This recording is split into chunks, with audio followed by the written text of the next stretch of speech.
con síntomas irritativos urinarios, fiebre, malestar, náusea y dolor en el flanco. Ella estuvo de viaje en la India, tuvo un cuadro diarreico y la trataron con cipro. Y cuando se la ve en la consulta está con 105/90, está taquicárdica con 38.6 de temperatura y tiene un dolor suprapúbico y en el blanco. Cuando le hacen un examen de sangre, el hemograma revela que tiene glóbulos blancos de 16.500 y su creatinina ha subido a 1.4 y en su examen de orina tiene leucocitos y nitritos positivos. Entonces, esto es como el cuadro con el que se presentan estos pacientes. Y hay que considerar las pielonefritis como infecciones severas. Hay que darle toda la atención que sea necesaria. Lo primero es tener sospecha clínica. Entonces hay que investigar si los pacientes tienen factores de riesgo y hay que demostrar infección urinaria y hay que demostrar la localización. Algo central en estos pacientes es el cultivo y sobre todo en nuestro medio que si estamos pidiendo infección en las infecciones urinarias bajas, urocultivo, en la urinaria alta es una condición ineludible, se debe hacer sí o sí siempre un urocultivo. Yo en estos días tengo hospitalizado un paciente varón en el lugar donde trabajo. Es un paciente que ingresa con fiebre, malestar general y dolor en el flanco y él también tenía síntomas irritativos, pero sobre todo compromiso de su estado general. Entonces, este paciente hemos empezado antibióticos y esta mañana ha llegado el resultado de su cultivo. Vamos a comentar más adelante el tema de antibióticos, pero es clave que ustedes pidan, porque a este paciente le dejamos una asociación de 2 antibióticos y uno de los antibióticos que le hemos dejado está resistente. Entonces, este te permite cambiar el antibiótico y poder continuar y aliviar a los pacientes y tratarlos de forma eficiente. Siempre que tenga un paciente con un cuadro de una sospecha de una pielonefritis, también hay que hacer diagnóstico diferencial y a veces uno piensa que es una pielo y puede ser una colecistitis, una apendicitis, una litiasis, una lumbalgia, una trombosis de la vena renal, enfermedad pélvica inflamatoria, prostatitis. Entonces, hay mucha entidad patológica con la que se puede hacer diagnóstico diferencial en estos pacientes. Si las infecciones urinarias no son complicadas, la gran mayoría de las veces estas infecciones están producidas por Escherichia coli en el 82% de los hombres y 73% de las mujeres. Y la Klebsiella se presenta también en segundo lugar y Staphylococcus en tercer lugar. Entonces son gérmenes que vimos ayer en la vía urinaria baja, también se ven en la vía urinaria alta. Entonces, ¿qué es lo que te están diciendo las guías en general? Esto es Sanford Guide, que te está hablando del año 2024, que las etiologías son en general enterobacterias, ¿no? La Escherichia coli, Klebsiella y Proteus. Pueden ser enterococos, sobre todo en pacientes mayores o en los que han recibido previamente antibióticos, y la Pseudomonas aeruginosa en pacientes con tratamientos previos de antibióticos y manipulaciones del tracto urinario. Ayer también comentaba con ustedes que en el Hospital Viedma su incidencia de infecciones por Pseudomonas era un poco más alta que en el centro donde yo trabajo. Y probablemente es por el tipo de pacientes que tiene, que en general los han estado manipulando, tienen historias de haber recibido en otros lugares antibióticos de forma previa y sin valoraciones, pero la Pseudomonas es un germen al que hay que estar siempre atento y no nos gusta ver. Si ustedes me preguntan cómo era el cultivo de mi paciente que lo tengo hospitalizado, es básicamente igual que este.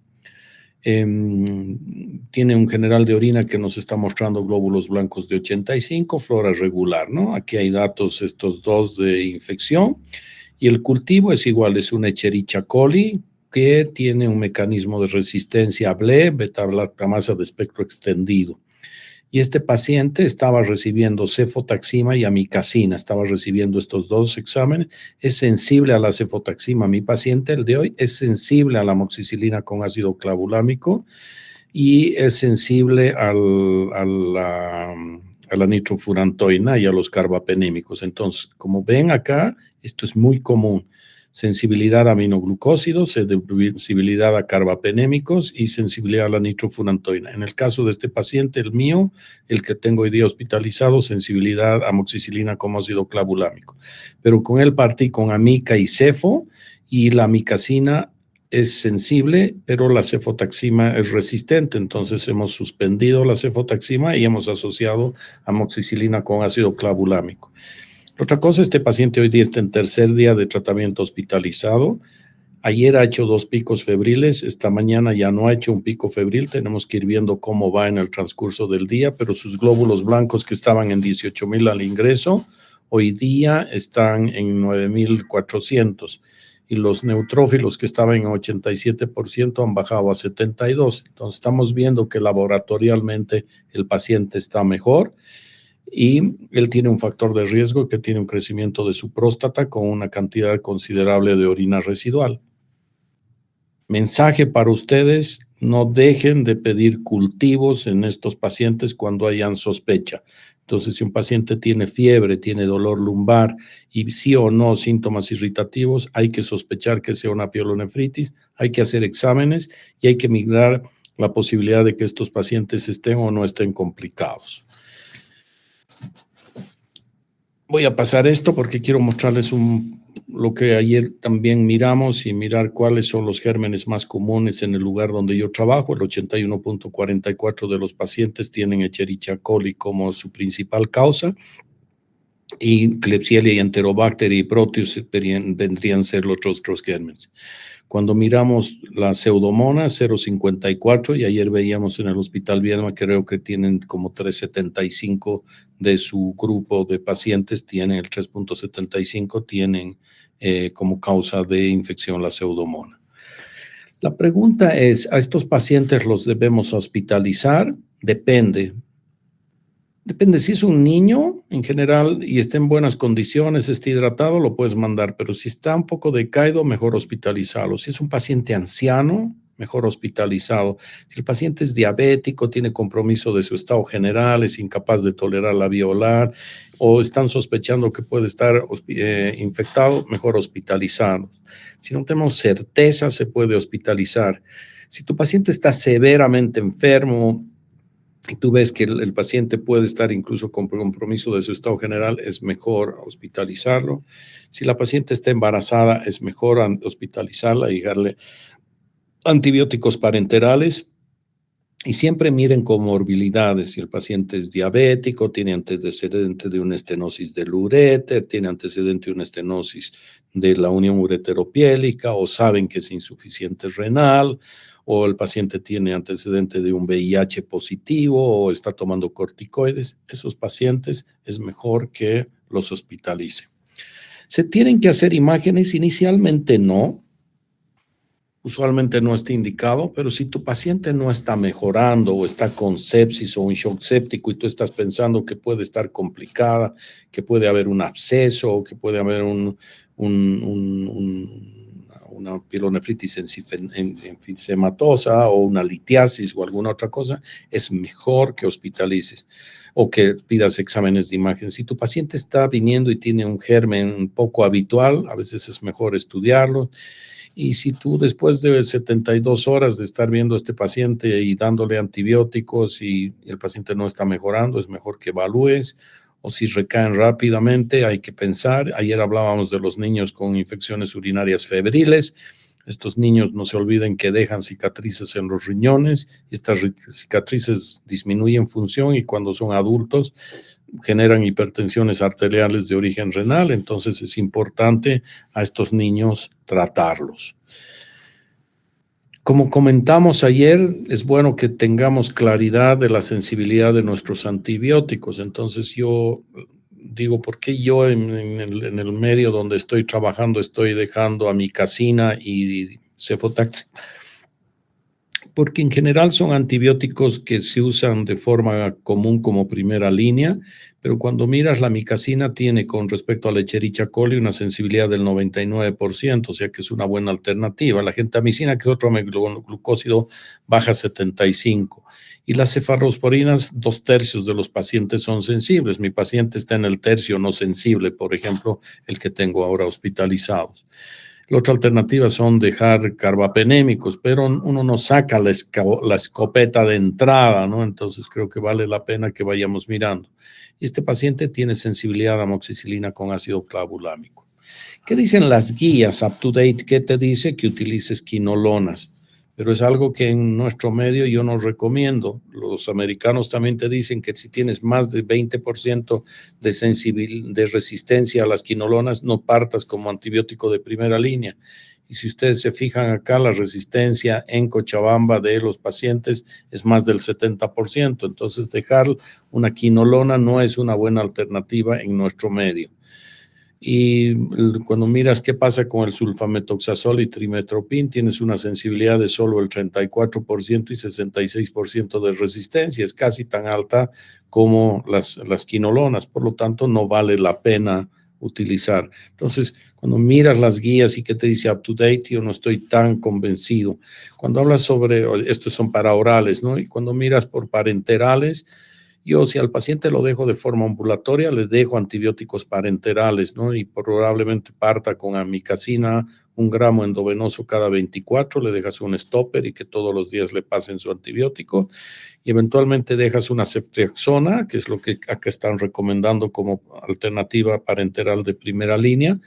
Y puedes dejarle una cefalosporina oral como la cefixinama, que es una cefalosporina de tercera generación, una tableta cada día. Entonces, asociación de cefixima, puedes hacer un tratamiento por vía mixta oral parenteral y el paciente está manejándose de forma ambulatoria. Sanford Guide también te anda comentando dosis y las opciones. Yo sigo pensando que antes que dejar estos medicamentos, amikacina en nuestro medio es una buena alternativa. En segundo lugar estarían la ceftriaxona y posteriormente no nos quedan muchas más opciones como el patapenem, meropenem. O la otra alternativa es la piperacilina con tazobactam también que tenemos, que tiene bastante buena sensibilidad en nuestro medio, ¿no?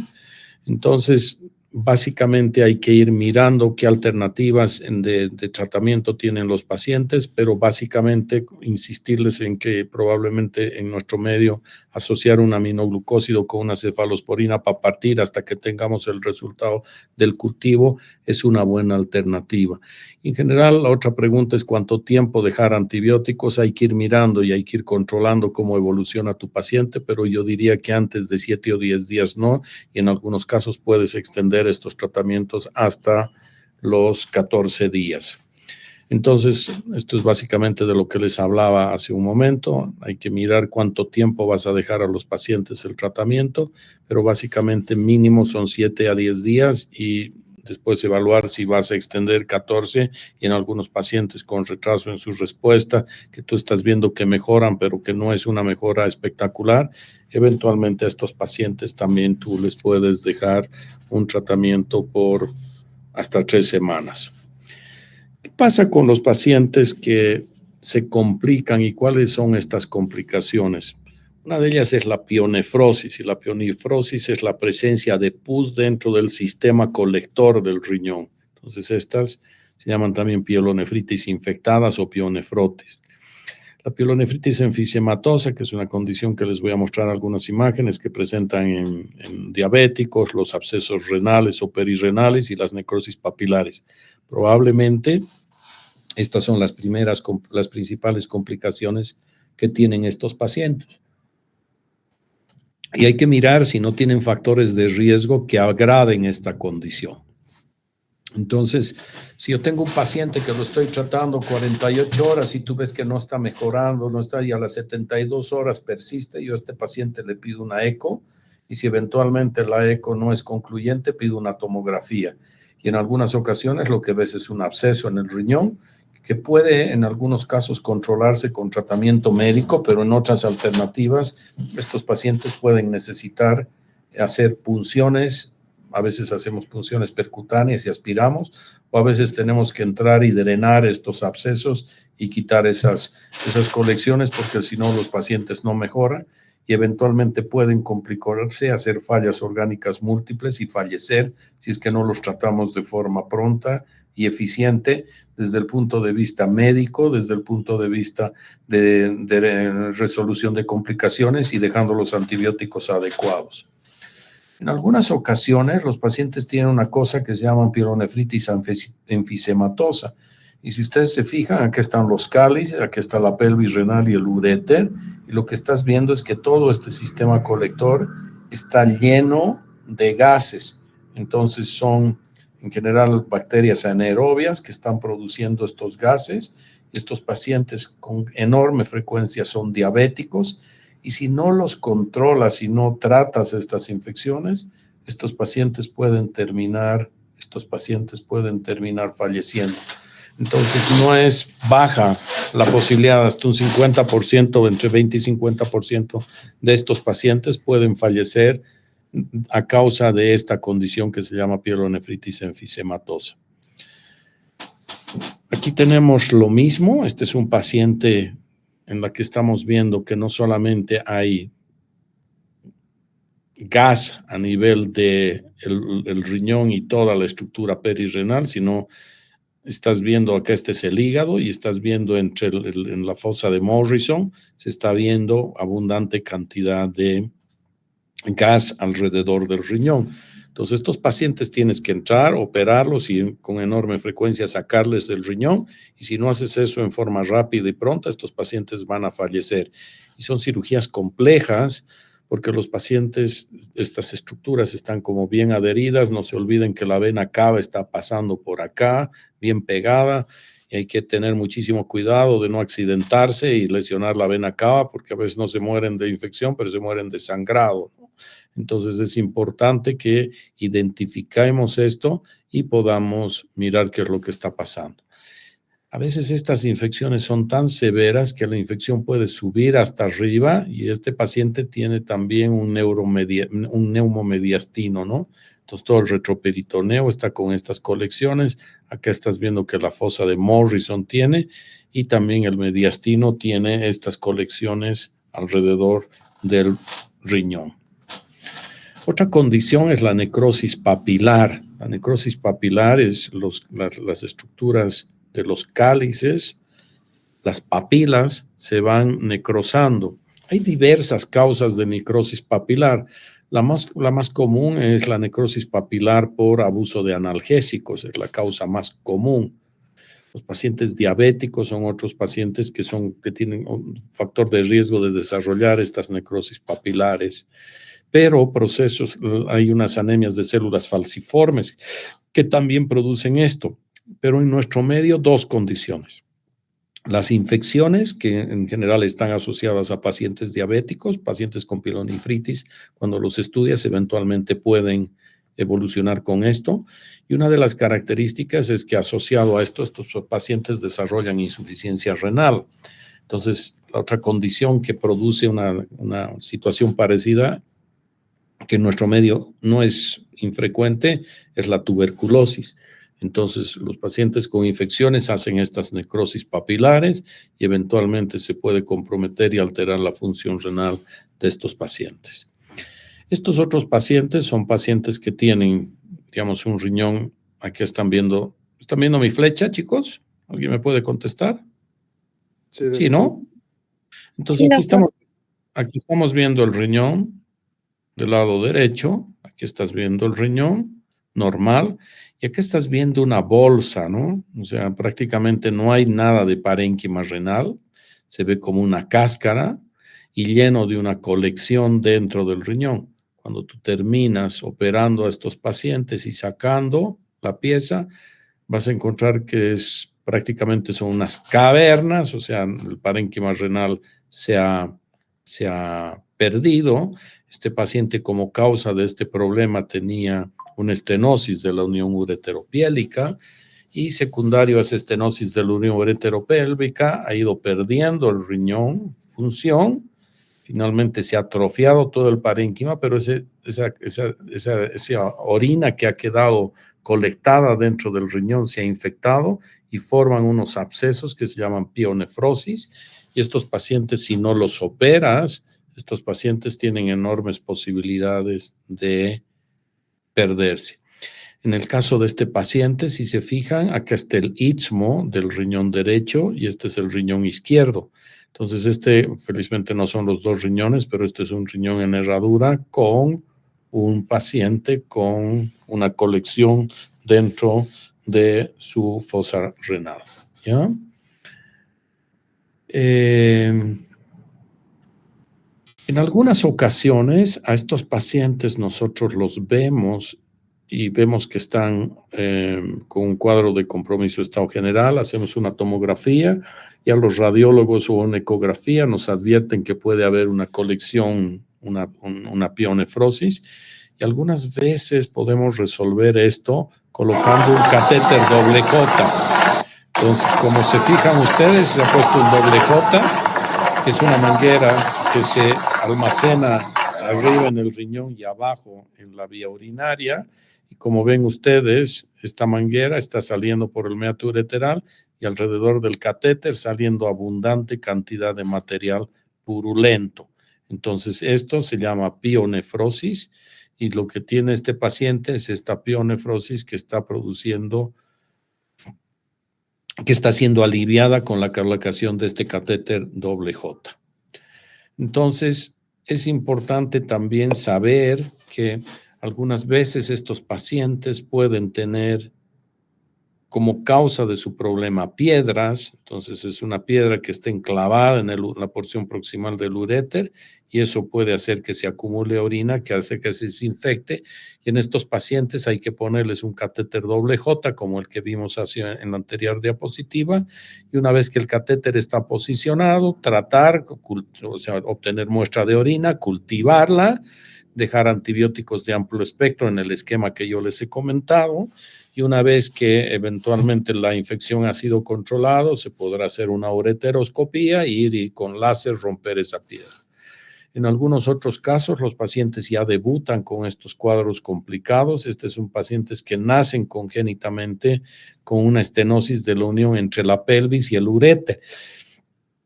Entonces, estos pacientes hay que controlar la infección y una vez controlada hay que operarlos. Entonces, hay que recortar parte de la pelvis renal y el uréter anastomosarlo de forma amplia a la nueva pelvis y hacer que estos riñones empiecen a drenar sin ningún tipo de obstrucción. Entonces, esta es una alternativa de manejo en estos pacientes que se pueden complicar por infecciones.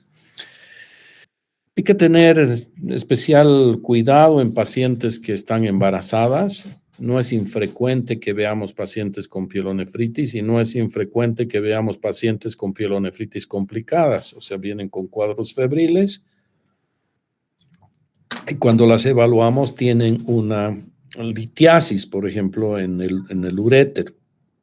Entonces, hoy, producto de la endurología, a estas pacientes mujeres las podemos operar. Entonces entramos, hacemos ureteroscopía, el láser y el ureteroscopio no daña al bebé, entonces se puede resolver esto. Y si es una piedra grande y compleja, dejamos un catéter doble J hasta que se complete el embarazo y una vez completado el embarazo, resolvemos el problema de la obstrucción o de la litiasis. Entonces, el hecho de que esté embarazada no involucra que haya que interrumpir el embarazo, se hacen tratamientos endurológicos y se resuelven los problemas de la vía urinaria y sin afectar la condición o la situación del bebé. Entonces, hoy día esto ha mejorado muchísimo. También les he comentado un poco qué pasa con los niños. Con los niños hay que tener mucho cuidado. Hoy, producto de la calidad de antibióticos que se tiene, no es necesario hospitalizar a estos niños, pero si ves que está comprometido el estado general del niño, es mejor que los hospitalices y trates a estos niños. Los ancianos son pacientes a los que siempre hay que tener cuidado, son muy frágiles, sus defensas están disminuidas, en gente que en general está más desnutrida, ya no se quieren alimentar y uno tiene que ser cuidadoso con estos pacientes y es mejor hospitalizarlos, eso va a permitir hidratarlos, dejarles antibióticos y monitorizar la evolución. Y si están con patología asociada como que son diabéticos, toman corticoides o alguna otra condición, con más razón estos pacientes hay que pensar en hospitalizarlos, ¿no? El diabético, si algún rato les preguntan a usted factores de riesgo de cualquier cosa, si dices diabético, probablemente en el 70% de los casos aciertes. Entonces siempre esto termina siendo casi una muletilla, ¿no? ¿Cuál es la causa de este problema? La diabetes. Entonces siempre hay que ser cuidadosos con estos pacientes. diabéticos, ¿no? Y estos pacientes en líneas generales, todos estos con pielonefritis complicadas van a tener igualmente fiebre, escalofríos, dolor lumbar, pero sobre todo va a haber compromiso de su estado general y hay que descartar complicaciones en ellos, ¿no? Las bacterias son básicamente las mismas, el cultivo de estos pacientes es el estándar de oro y en general todos estos pacientes hay que hospitalizarlos, mantenerlos en reposo, hay que dejarles antipiréticos y líquidos parenterales y antieméticos, y hay que ver, algunos de estos terminan en unidades de cuidado intensivo porque producto de todas estas bacterias y toda la toxicidad que producen ellas, los pacientes pueden tener cuadros de compromiso de su estado hemodinámico secundario a la sepsis, ¿no? Habíamos hablado de las opciones, yo partiría con las mismas opciones y eventualmente está muy comprometido, tal vez parto con carbapenémicos de imipenem o meropenem, ¿no? Y si eventualmente lo vas a dar de alta, puedes dejarle el ertapenem, que tiene la ventaja de necesitar administración una sola vez por día. Si es imipenem, 4 veces, si es meropenem, 3 veces al día.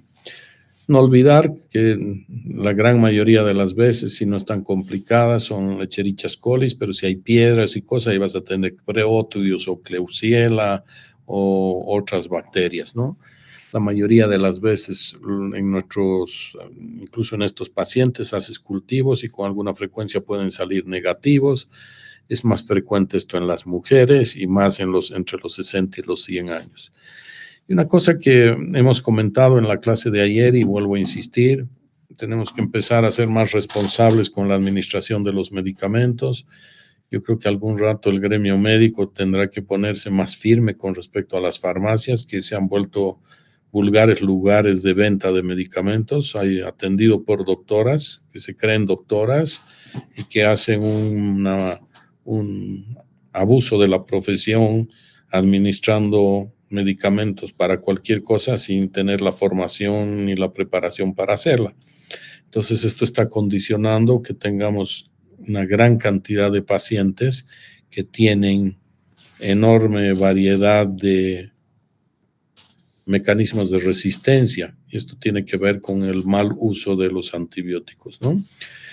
Ayer también veíamos esta, la Echerichia coli, el más común, y me gusta insistir con esta diapositiva porque ojalá les quede claro que la micacina tiene esta sensibilidad de 90%, las cefalosporinas alrededor de 66%, las quinolonas solo 28%, el benzoilcotrimoxazol 33%, piperacilina con tazobactam 88%, la sensibilidad de la ampicilina es solamente del 17%, o sea que no tiene tanta función, la amoxiácido cloambulámico 56%.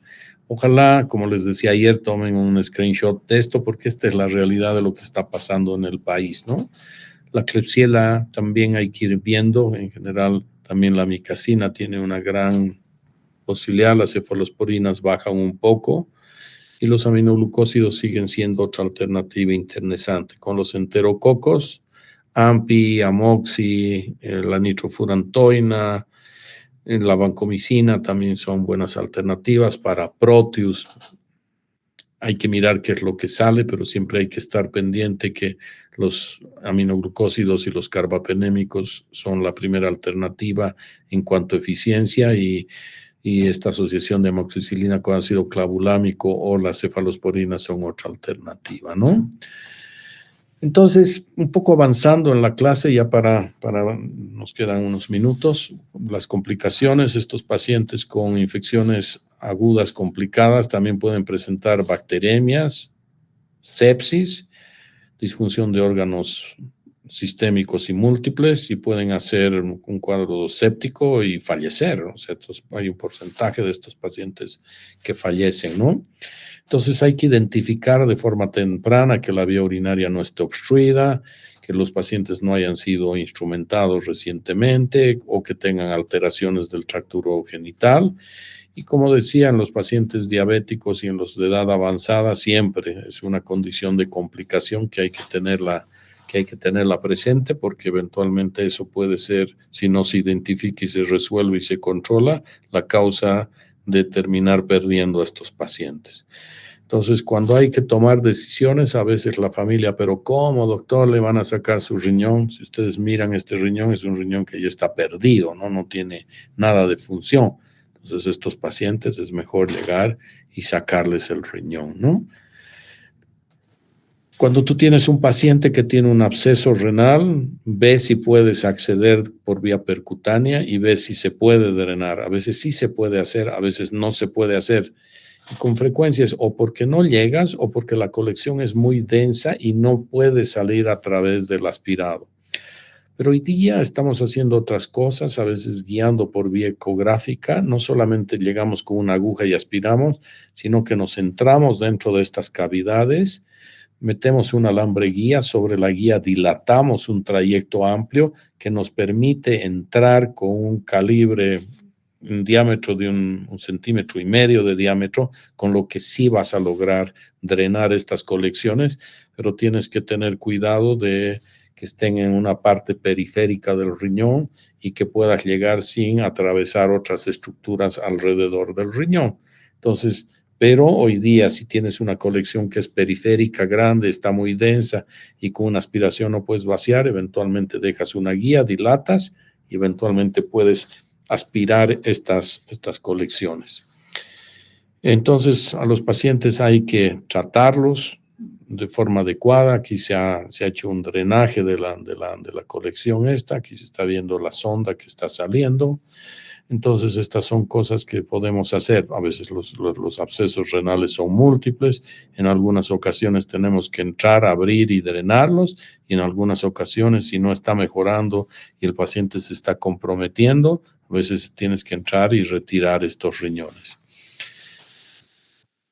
Yo creo que la urología ha tenido muchísimos hitos, es una especialidad que ha crecido mucho en el tiempo, pero si me preguntan qué hitos hay así puntuales, definitivamente el descubrimiento o la fabricación de la sonda Foley por el doctor Foley hace muchísimos años, más de un siglo atrás, fue una revolución que seguimos usando el mismo principio. Habrán mejorado la calidad de los materiales, pero la sonda Foley es otro gran descubrimiento. Y otra es esta manguera, que es un tutor ureteral o doble J, es un catéter de derivación interno. Entonces acá estamos viendo que el riñón está, o sea, el loop superior está en la pelvis renal y el loop inferior en la vejiga. Entonces, estos catéteres se suben sobre este alambre guía, lo están viendo acá a la derecha abajo. Entonces, sube este alambre guía y sobre este se sube esta manguera. Entonces, el momento que se mete dentro del alambre, esta estructura va a estar recta. En la medida que sacamos el catéter, esto recobra memoria y se vuelve a poner en esta posición curva, ¿no? O como doble J, como cola de chancho. Entonces, por eso también los americanos llamaban pigtail a esto, ¿no? Como cola de chancho.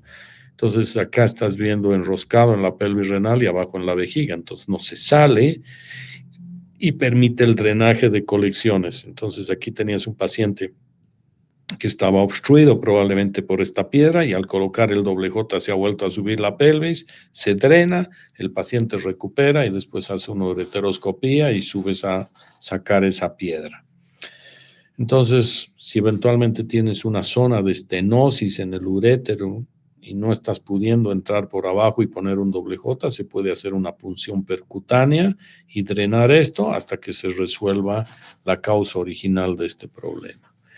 Entonces, yo no quiero entrar mucho a lo que dicen las guías porque creo que las guías están adecuadas a los países donde tienen un conocimiento de su bacteriología. Yo prefiero hablarles de la bacteriología nuestra y entender que los antibióticos que les he mencionado deben pensar ustedes cuando traten pacientes en que sea su primera alternativa de tratamiento. En nuestro medio, cefotaxima, ceftriaxona, ceftazidima son una alternativa. Y por otro lado, los aminoglucósidos, amicacina o gentamicina son una otra alternativa. Y posteriormente, imipenem, meropenem, o ertapenem o doripenem, cualquiera de estos carbapenémicos son alternativas. Siempre que vean un paciente, tengan cuidado en estos pacientes, hagan siempre, insisto con mis estudiantes que tienen que, los que rotan conmigo, que siempre hay que estar haciendo historias y valorando a los pacientes. Cuando hayan pacientes que no están respondiendo, descarten que no hayan complicaciones. No se olviden de los factores de riesgo asociados como diabetes, pacientes inmunocomprometidos. Y tengan siempre presente la velocidad de eritrocementación cuando está alta, cuando la proteína C reactiva también está alta. Ojo con esos pacientes. Y eventualmente hoy día procalcitonina es otra cosa que también se puede utilizar para ver estos estados de sepsis y eventualmente mirar y ver qué es lo que se tiene que hacer. En general, cuando las infecciones están complicadas, hay que extender tratamientos entre 2 o 3 semanas y hay que ir viendo en función a la sensibilidad que nos ha dado el cultivo. Creo que estamos a 2 minutos de terminar la clase. No sé si tienen alguna pregunta.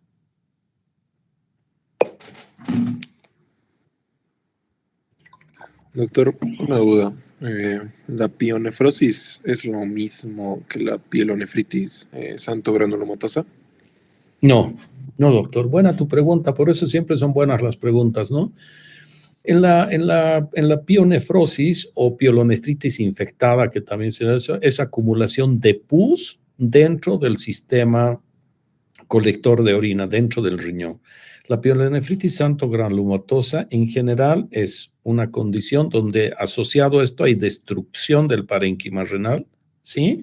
Y hay un cambio, hay una cambio en la característica del parénquima renal. Son riñones que han perdido función, tienen una coloración amarilla, en general son pacientes que tienen litiasis asociado y diabetes asociada. Pero son condiciones también que eventualmente hay que considerar y eventualmente si están ahí esos pacientes con pielonefritis santo-granulomatosas, hay que sacar esos riñones. ¿Alguna pregunta más?